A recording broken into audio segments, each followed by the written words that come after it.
Today, I would meet the kidnapper, and he would give me Alice. I wouldn't give him any other choice. A drowning man will clutch at a straw.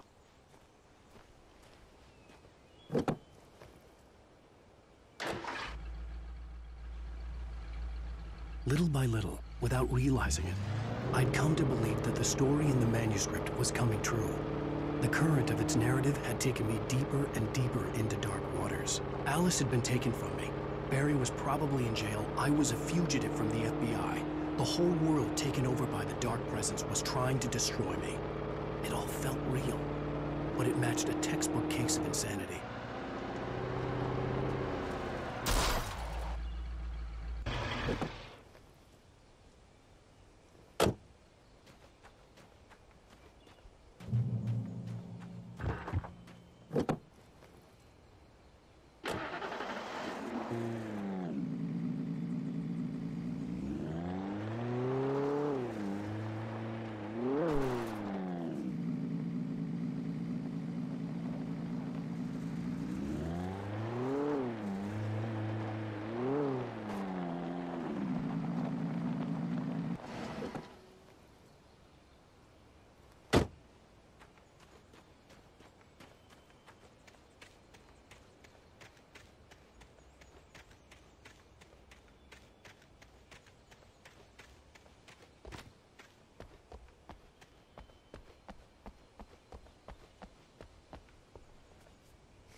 This is Pat Main, and you're listening to KBF-FM. Folks, I want to apologize for kind of abandoning you to that looping music track last night, but I was detained.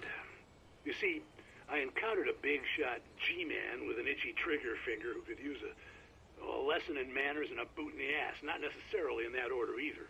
Now, folks, I know I'm not being very informative here, and I apologize for that.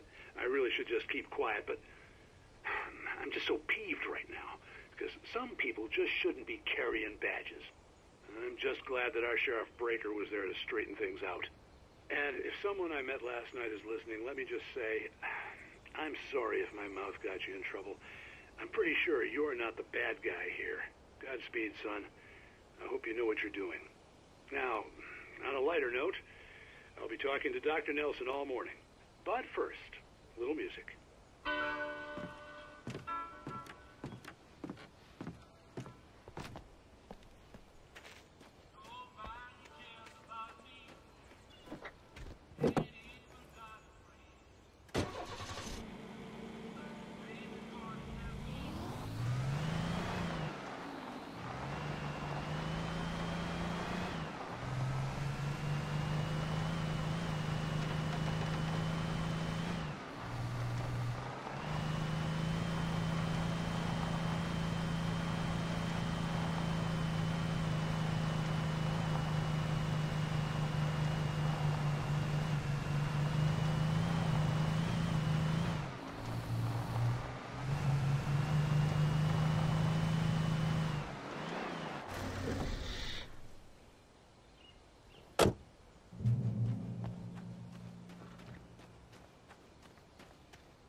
Welcome back to KBF FM. Hope you enjoyed that tune. Now, Doc, you were talking about life and finding that special someone, that soulmate. Well, you were talking about that. I was saying I don't buy it. Well, see, to me, that's strange, because I always pegged you as a hopeless romantic. You got me there, Pat. But I think love's where you look for it. And you need to do a lot of looking, sure. But the idea that there's that one special person out there for you, and if you miss that chance, it's gone forever and you're forever incomplete. I mean, isn't that depressing? Or, heck, childish even? There's plenty of fish in the sea. And apparently a fisherman has a fishing analogy for everything. But what you're saying, isn't that a little harsh? Well, no. What I am saying is that your potential for finding that connection isn't limited to what's essentially a chance encounter. How is that harsh? Yeah, well, I guess that's a nice thought, but let me say something personal here. Okay. Now, well, I don't disagree with you exactly, but I can't really fit that together with what I feel, what I felt for someone, because she was the one. She was. And I let her drift away from me.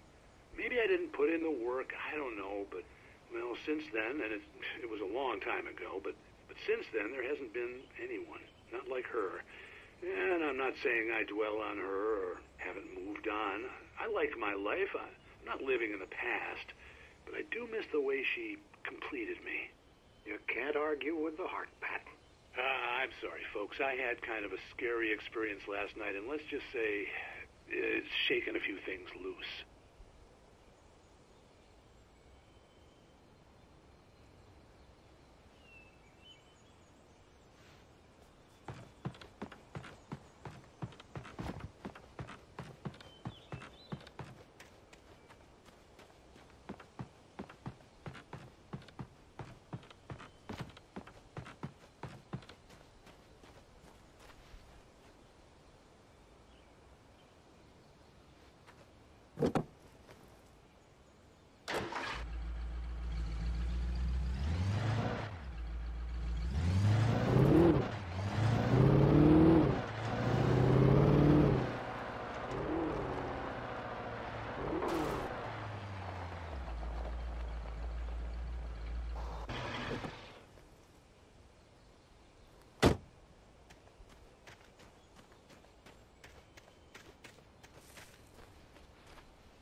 For Mott, spying on the writer on the ferry had been a disappointment.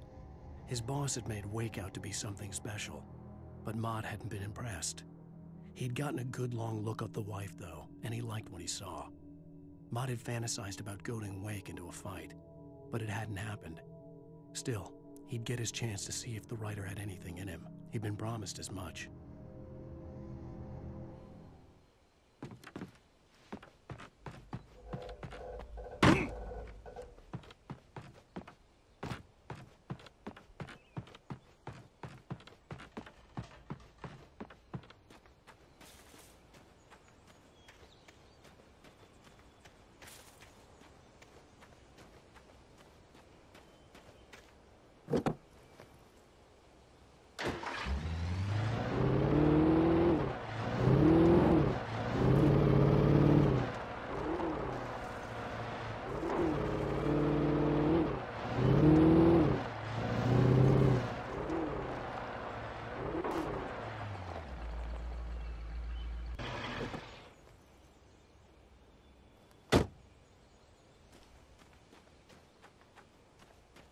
I was early.